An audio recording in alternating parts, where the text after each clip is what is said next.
오늘 하나님께서 우리에게 주신 말씀은 누가복음 19장 7절에서 10절 말씀입니다. 무사람이 보고 수군거려 이르되 저가 죄인의 집에 유하러 들어갔도다 하더라. 삭개오가 서서 주께 여짜오되 주여 보시옵소서, 내 소유의 절반을 가난한 자들에게 주겠사오며 만일 누구의 것을 속여 빼앗은 일이 있으면 네 갑절이나 갚겠나이다. 예수께서 이르시되 오늘 구원이 이 집에 이르렀으니 이 사람도 아브라함의 자손이미로다. 인자가 온 것은 잃어버린 자를 찾아 구원하려 함이니라. 아멘. 지난 시간에는 여리고의 세리장인 삭개오가 예수님을 만나는 장면에 대해서 우리가 함께 말씀을 나눴습니다. 오늘은 그 예수님과의 만남 이후에 대해서 생각을 해보도록 하겠습니다. 성경은 삭개오가 예수님을 만나고 난 이후에 어떠한 삶을 살았는지에 대해서는 언급을 하고 있지 않습니다. 하지만 성경은 삭개오가 예수님을 만난 그날에 예수님과 삭개오 사이에 어떤 대화가 오고 갔으며 어떤 일들이 일어나는지에 대해서는 아주 구체적으로 기록을 하고 있습니다. 삭개오는 그날 예수님을 만나고 난 이후에 자기 자신도 놀라고 주변의 모든 사람이 놀랄 정도로 변화가 되었습니다. 그렇습니다, 여러분. 예수님을 만나면 변합니다. 주님을 만나고 변하지 않는 사람은 한 사람도 없습니다. 혹시 주님을 만나는데 아무것도 변하지 않는 사람을 보신 적이 있나요? 주님을 분명히 만난 것처럼 보이는데 아무것도 변하지 않는 분이 계세요? 여러분, 안타깝지만 그 사람은 주님을 인격적으로, 개인적으로 만나지 못했기 때문입니다. 주님을 만나면 여전히 우리 안에 있는 죄성 때문에 성품은 쉽게 변하지 않아요. 우리 안에 있는 그 타락한 죄성 때문에 성품은 쉽게 변하지 않지만 삶의 이유와 삶의 목적이 바뀝니다. 가치관이 바뀌게 돼 있어요. 인생의 방향이 바뀌어지게 되어 있습니다. 그러니까 중요한 것은 예수님을 만난 모든 사람에게는 차이가 있지만 반드시 변화가 있다라고 하는 것입니다. 그러면 주님을 만난 삭개오에게 일어난 변화는 뭘까요? 첫 번째 변화는 즐거움을 갖게 됐어요. 자, 6절의 말씀을 우리 한번 읽겠습니다. 다 같이요. 급히 내려와 즐거워하며 영접하거늘. 자, 예수님께서 나무 위에 있는 삭개오를 바라보시고 삭개오야, 속히 내려오라. 내가 오늘 내 집에 유하여 하겠다라고 말씀하셨을 때에 삭개오는요, 급히 내려와서 즐거워하며 예수님을 영접하였습니다. 사실 삭개오는요, 이 기쁨과 즐거움과는 거리가 먼 사람이었어요. 세리장이라고 하는 명예는 가지고 있었고 많은 돈을 가지고 있는 부자로 살아가고 있었지만은 늘 고독하고 외로운 삶을 살았던 사람이 바로 삭개오입니다. 늘 동족에 대한 죄의식을 가지고 있었고 자신의 양심도 늘 자신을 정죄하였기 때문에 마음에 즐거움이 없었어요. 자신을 만나는 사람마다 끊임없이 자기를 향하여 비웃고 조롱하기 때문에 그 마음이 돌짝밭처럼 단단하게 굳어져 있었단 말입니다. 그러한 그에게 기쁨이 있을 리가 만무하겠죠. 여러분, 마음이 굳어져 있으면 얼굴도 굳어지게 되어 있는 거죠. 그래서 여러분, 우리는 사람의 얼굴을 보면서 이 사람의 마음이 지금 뭔가 굳어 있구나, 뭔가 이 사람의 마음이 두려움에 사로잡혀 있구나 하는 것들을 알잖아요. 그런데 삭개오는 주님이 자기 이름을 부르면서 자신을 초청하던 그날에 그 단단하게 굳어져 있던 마음이 녹아들이면서 즐거움이 흘러넘쳤어요. 그렇습니다, 여러분. 주님을 만난 자에게 가장 먼저 주어지는 영적인 축복이 뭐냐? 그게 바로 기쁨과 즐거움이라고 하는 것입니다. 여러분, 사도행전 16장을 보게 되면 바울과 실라가 복음을 전하다가 억울하게 누명을 쓰고 빌립보 감옥에 갇히게 되었습니다. 그들이 한밤중에 하나님을 찬양하고 기도했는데 성령께서 강력하게 그 감옥 가운데 임재하셨어요. 그래서 옥문이 열리고 옥토가 흔들리고 사람들의 매인 것들이 막 벗어지기 시작을 했어요. 그리고 죄수들이 도망을 갔습니다. 그 장면을 보고 간수가 자결을 하려고 했어요. 그때에 바울이 말합니다. 주 예수를 믿으라. 그리하면 너와 내 집이 구원을 얻으리라. 이 말을 듣고 간수와 그 온 집안의 식구들이 주님을 영접하고 세례를 받게 됩니다. 그런데 거기서 끝나지 않았습니다. 그 가족들은요, 바울과 실라를 데리고 자기의 집으로 데려가서 음식을 만들어서 그들을 대접을 하게 되죠. 그리고 성경에 보게 되면 온 집안이 하나님을 믿음으로 크게 기뻐했다라고 기록하고 있습니다. 우리 말씀을 한번 읽겠습니다. 다 같이요. 그와 온 집안이 하나님을 믿음으로 크게 기뻐하니라. 예. 그 간수와 그 가족들이 예수님을 믿고 세례를 받은 다음에 온 집안이 하나님을 믿음으로 크게 기뻐했다라고 말하고 있습니다. 여러분, 구원과 기쁨은요, 언제나 하나입니다. 구원이 따로 있고 즐거움이 따로 있는 것이 아닙니다. 여러분, 구원을 받으면 기쁨이 같이 있는 것입니다. 그래서 성경은요, 구원을 말할 때마다 언제나 즐거움을 같이 말하고 있다는 거죠. 그래서 하박국 선지자도 모든 것이 절망적인 상황 속에서도 나는 여호와로 말미암아 즐거워하며 나의 구원의 하나님으로 말미암아 기뻐하리로다라고 했습니다. 그리고 다윗 역시 자신의 죄를 회개할 때에 구원의 즐거움을 내게 회복시켜 달라고 기도했던 것 우리 알고 있지 않습니까? 네, 그렇습니다, 여러분. 구원과 즐거움은 별개가 아닙니다. 반드시 구원을 받은 자에게는요, 기쁨이 있을 수밖에 없어요. 그러니까 삭개오는 이 기쁨과 즐거움과는 정말 동떨어진 인간이거든요. 그의 마음에 기쁨이 있었던 적이 거의 없어요. 그런데 주님을 만나고 주님이 자신을 초청하는 그날에 그 단단하게 굳어져 있던 마음이 녹아내리면서 즐거움을 갖게 되었습니다. 이것이 삭개오에게 주어진 첫 번째 변화였어요. 자, 두 번째 변화가 뭐냐? 우리 주님과 친밀한 교제를 나누었다라고 하는 거예요.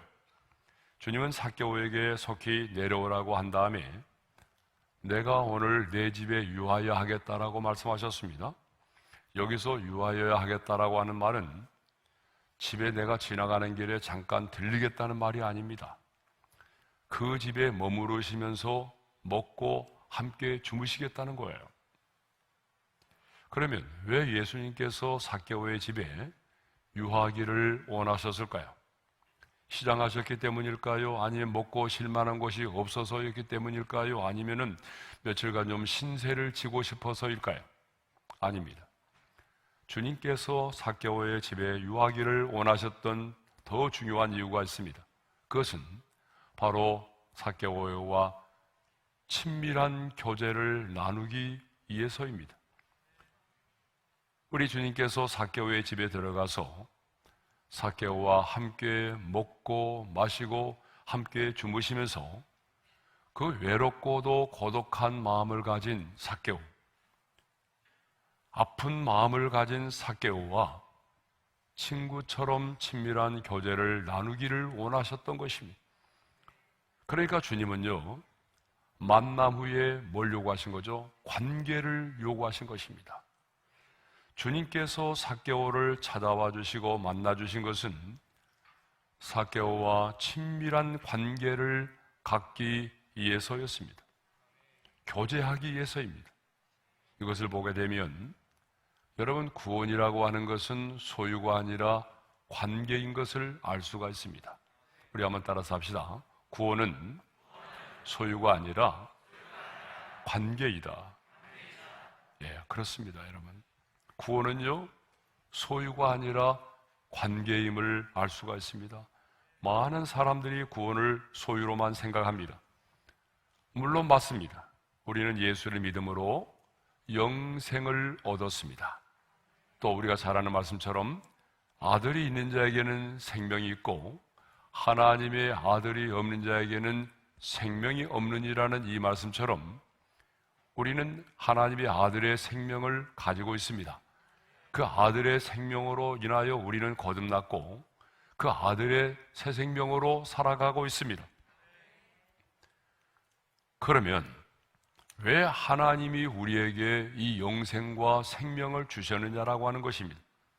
그것은 주님과의 친밀한 관계를 맺고 살아가도록 하기 위해서입니다.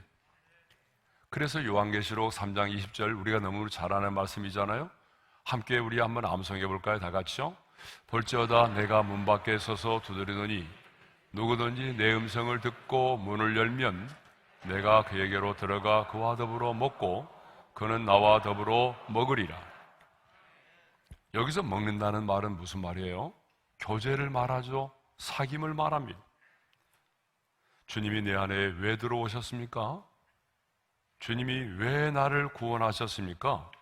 바로 주님과의 친밀한 사귐을 갖도록 하기 위해서라는 것입니다. 그런데 오늘 주님을 영접한 자는 많은데 그 주님과의 친밀한 사귐을 누리면서 사는 자가 많지 않습니다.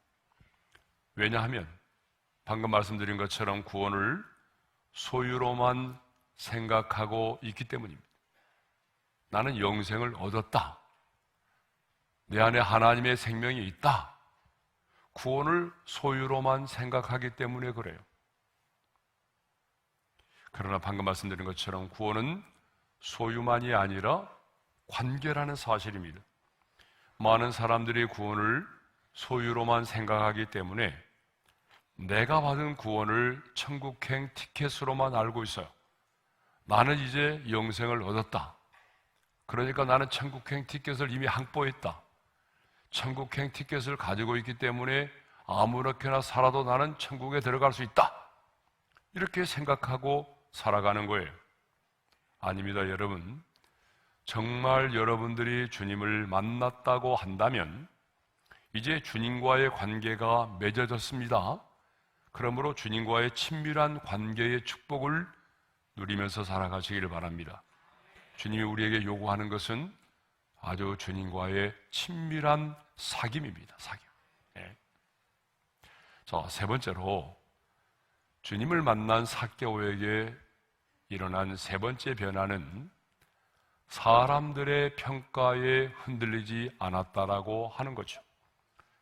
당시 이스라엘 백성들은 세리를 창녀와 같은 죄인으로 여기고 있었습니다. 그런데 경건하신 예수님이 죄인의 집인 삭개오의 집에 유화로 들어가신 것입니다.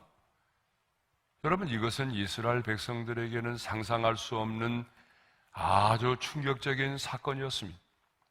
그래서 그것을 바라본 여리고성의 사람들은 저가 죄인의 집에 유화로 들어가셨도다 라면서 예수님을 향하여 수군거리면서 비난하기 시작을 했습니다.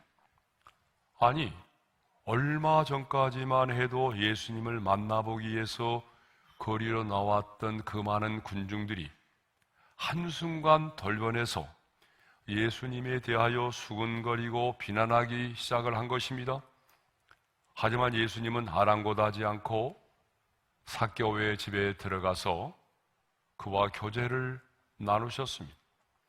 삭개오 역시 사람들이 예수님 앞에서 자신을 죄인으로 칭하고 자신의 집을 방문하시는 예수님에 대하여 막 수군거리고 비난할 때에 자기 자신을 부끄럽게 생각하거나 흔들리지 않았습니다.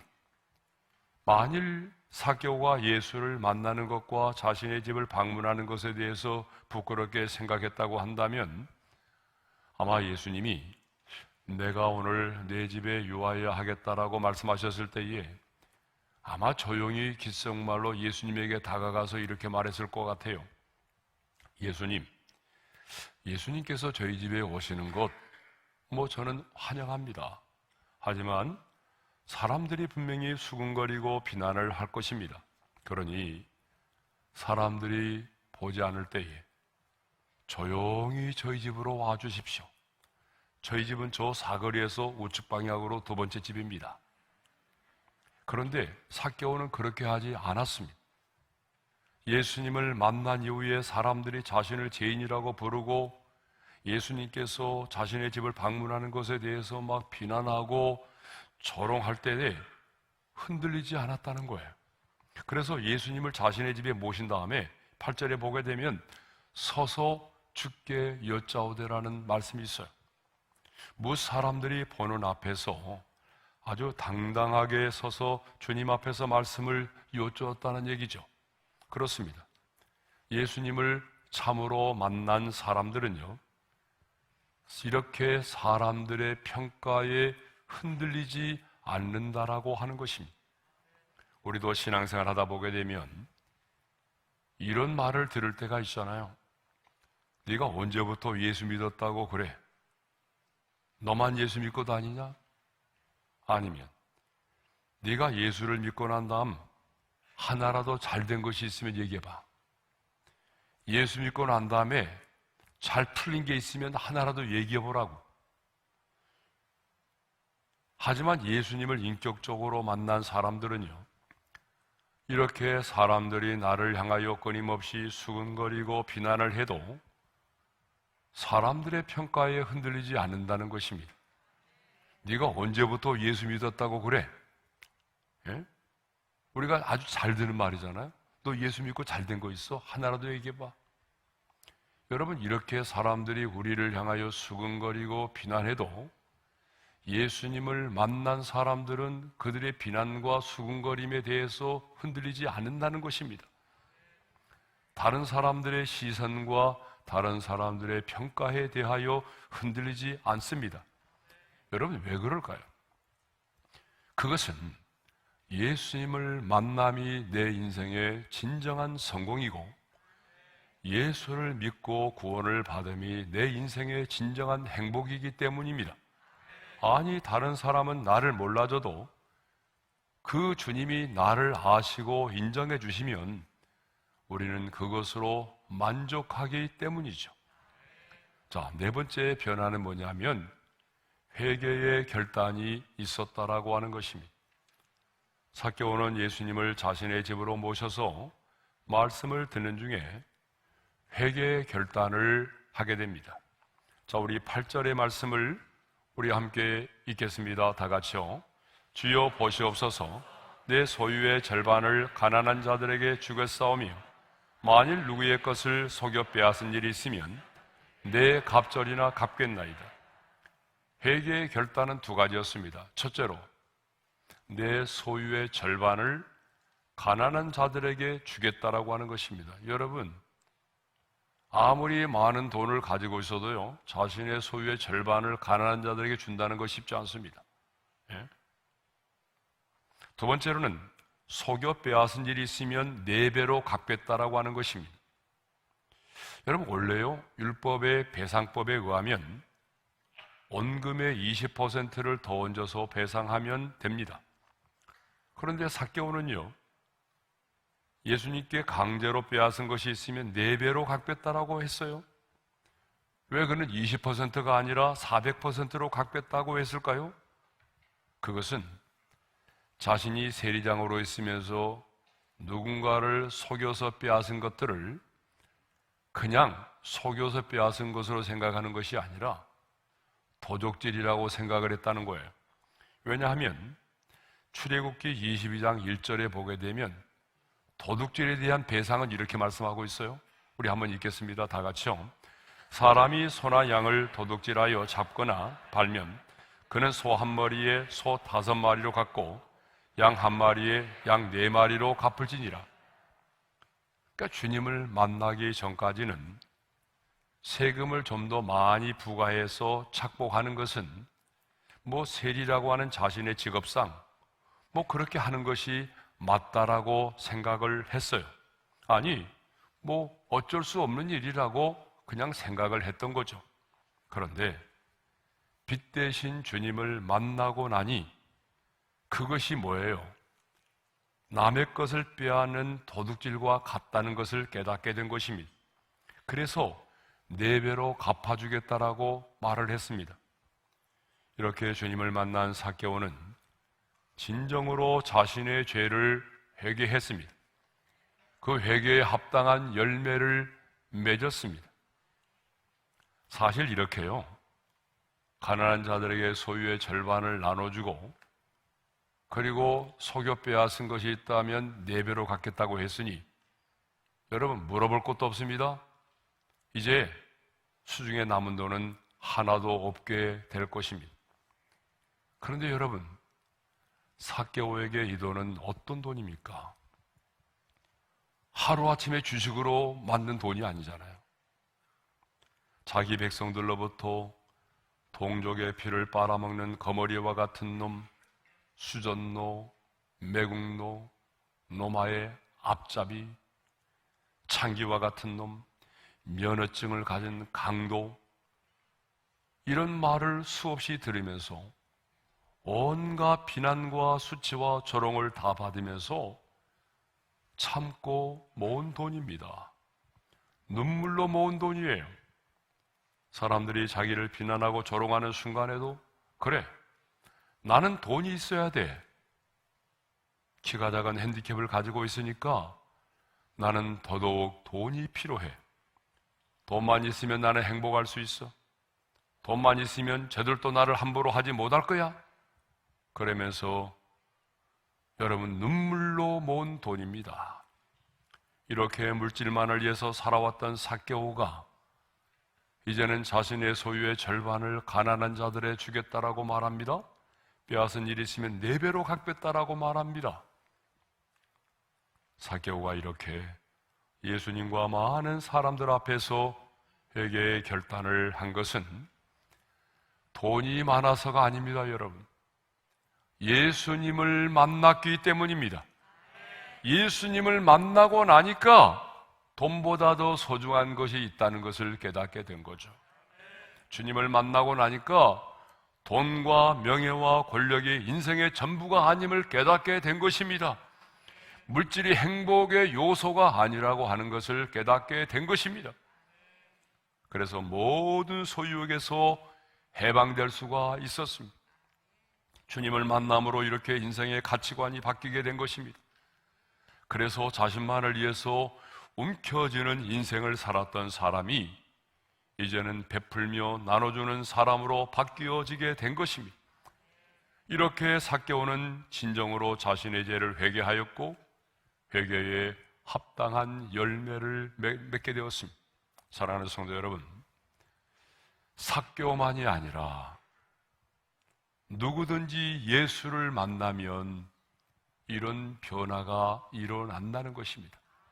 물론 사람에 따라서는 크고 작은 차이가 있겠지만 분명한 사실은 예수님을 인격적으로 개인적으로 만나면 그 사람의 인생에는 변화가 있다는 것입니다. 삭개오가 회개에 합당한 열매를 맺은 것처럼 여러분도 정말 주님을 만났다면 여러분 회개의 결단을 할 수 있기를 바랍니다. 자, 이렇게 삭개오가 자신의 죄를 회개하고 결단할 때 주님은 삭개오에게 이렇게 말씀을 하셨습니다. 다 같이요. 오늘 구원이 이 집에 이르렀으니 이 사람도 아브라함의 자손이미로다. 그가 아브라함의 자손임을 선포하셨습니다. 그동안 사람들은 삭개오를 창녀와 같은 죄인으로 여겼습니다. 이 말은 무슨 말인가 하면 구원과는 거리가 먼 사람으로 여겼다는 것입니다. 그런데 예수님은 오늘 구원이 이 집에 이르렀다라고 말씀을 하셨습니다. 그리고 먼 훗날이 아니라 오늘 구원이 이 집에 이르렀다라고 말씀하셨습니다. 그렇습니다. 예수를 믿음으로 죄의 사함을 받고 하나님의 자녀가 되는 것은 많은 시간이 걸리지 않습니다. 오늘 주님을 만나고 오늘 주님을 영접하면 오늘 그 순간 죄의 사함을 받습니다. 오늘 그 순간에 의롭다 하심을 받고 영생을 얻고 오늘 그 순간에 하나님의 자녀가 되는 것입니다. 여러분, 예수를 믿고 영접하면 어느 정도의 세월이 지나고 난 다음에 영생을 얻는 게 아닙니다.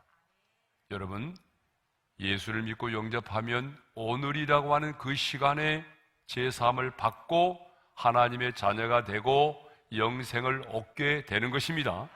이것이 바로 복음입니다. 그래서 예수님은 너무나 분명하게 이 사람도 아브라함의 자손이미로다라고 선포하셨습니다. 여러분, 원래 삭개오는 혈통적으로 아브라함의 자손이었지 않습니까? 하지만 셀이라고 하는 직업을 갖게 되므로 아브라함의 자손이라 칭함을 받을 수 없게 되었습니다. 그런데 예수님은 오늘 이 집에 구원이 이르렀으니 이제 아브라함의 자손이다라고 선포하셨습니다. 아브라함의 자손이 되었다라고 하는 말은 무슨 말입니까? 그가 구원받고 하나님의 자녀가 되었음을 선포하신 것입니다. 예수님은 너무나 분명하게 삭개오가 구원을 받고 하나님의 자녀가 되었음을 선포하셨습니다. 그런데 여러분, 누가 여리고의 세리장인 삭개오가 예수를 믿고 아브라함의 자손이 될 것이라고 생각을 했겠습니까? 아무도 그렇게 생각한 사람이 없었습니다. 그런데 예수님이 여리고를 방문하신 그날에 여러분, 예수님을 인격적으로 개인적으로 만나고 그리고 예수님께로부터 아브라함의 자손이라 일컬음을 받은 사람은 삭개오 한 사람밖에 없었습니다. 그러므로 우리도 어떤 사람에 대한 선입견과 편견을 버려야 한다는 것입니다. 그런데 우리에게는 그런 게 좀 있어요. 이 사람은 죽었다 깨어나도 예수 믿을 사람이 아니야 라고 생각되는 사람이 있단 말입니다. 이 사람은 종갓집 장남이니까, 이 사람은 나보다 더 많이 배운 사람이니까, 이 사람은 심령이 강팍한 사람이니까. 여러분, 우리가 그렇게 어떤 사람에 대해서 선입견과 편견을 가지고 있는 사람이 있거든요. 그런데 여러분, 그 선입견과 편견을 내려놓으셔야 됩니다.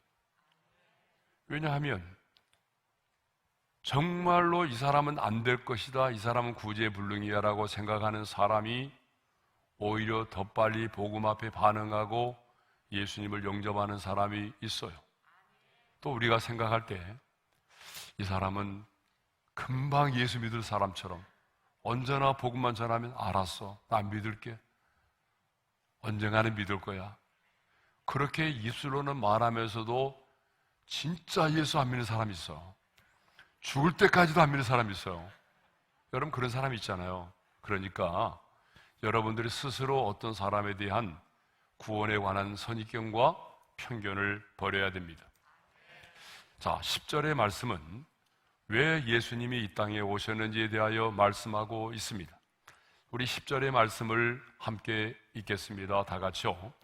인자가 온 것은 잃어버린 자를 찾아 구원하려 함이니라. 예수님은 잃어버린 자를 찾아 구원하러 오셨습니다. 예수님의 생애는 잃어버린 자를 찾기 위한 생애였습니다. 주님이 인간의 몸을 입고 찾아오심도, 그리고 십자가에 달려 죽으심도, 그리고 부활하시고 승천하시고 이 땅 가운데 성령을 보내주심도 바로 잃어버린 자들을 찾기 위함이었던 것입니다. 주님은 잃어버린 삭개오를 찾기 위하여 여리고로 들어오셨습니다. 예수님의 관심은 언제나 잃어버린 자에게 있습니다. 그러면 어떤 사람이 잃어버린 자일까요? 잃어버린 자는 헬라어로 아폴리민이라는 말인데 멸망하다, 죽다, 상실하다, 사라지다, 잃어버리다는 뜻입니다. 그러니까 영적으로 죽어있는 자죠. 오늘 불타는 지옥을 향하여 달려가고 있는 사람이 잃어버린 자입니다. 하나님이 주신 그 형상을 잃어버리고 하나님이 주신 권세와 풍요로움의 축복을 상실하고 오늘 또 그 두려움 가운데 예롭게 인생을 살아가는 그 사람이 하나님의 눈에는 잃어버린 자입니다. 삭개오는 잃어버린 자였습니다. 하나님의 품을 떠나 있었기 때문에 잃어버린 자이기도 했지만은 하나님의 품을 떠남으로 삭개오는 양심도 잃어버렸고 이웃도 잃어버렸고 인생의 행복과 만족도 잃어버린 사람이었습니다. 그러나 주님을 만나서 아브라함의 자손이 되었습니다. 주님을 만남으로 잃어버린 양심도 되찾을 수 있게 되었습니다. 자신의 절반을 가난한 자들에게 나누어 주고 빼앗은 것을 4배나 갚음으로 잃어버린 이웃과의 관계도 다시 되찾을 수 있었습니다. 그리고 진정한 자유를 누리게 되었습니다. 오늘 우리 중에 탕자처럼 주님을 떠나 있는 분이 계십니까? 하나님의 은혜로 내게 주신 모든 것들을 다 잃어버리고 오늘 또 그 두려움 가운데 가장 고독하고 외로운 자로 살아가고 있는 분이 계십니까? 인생의 희망이 보이지 않아서 자포자기한 채 하루하루를 마지못해 살아가고 있는 분이 계십니까? 삭개오처럼 주님을 만날 수 있기를 바랍니다. 주님을 만나면 잃어버린 모든 것들을 다시 회복할 수 있습니다. 하나님의 자녀된 권세도 이웃과의 관계도 그리고 상실된 모든 것들을 다시 회복할 수가 있습니다. 모든 소유에서 해방돼서 가장 행복한 자로 살아갈 수 있습니다. 성경은 이후의 삭개오의 삶에 대해서는 언급하고 있지 않습니다. 그렇지만 저는 분명하게 확신하는 것은 삭개오가 주님을 만난 이후에 그 모든 소유에게서 해방돼서 가장 행복한 자로 이 세상을 살았을 것이라고 믿어 의심치 않습니다.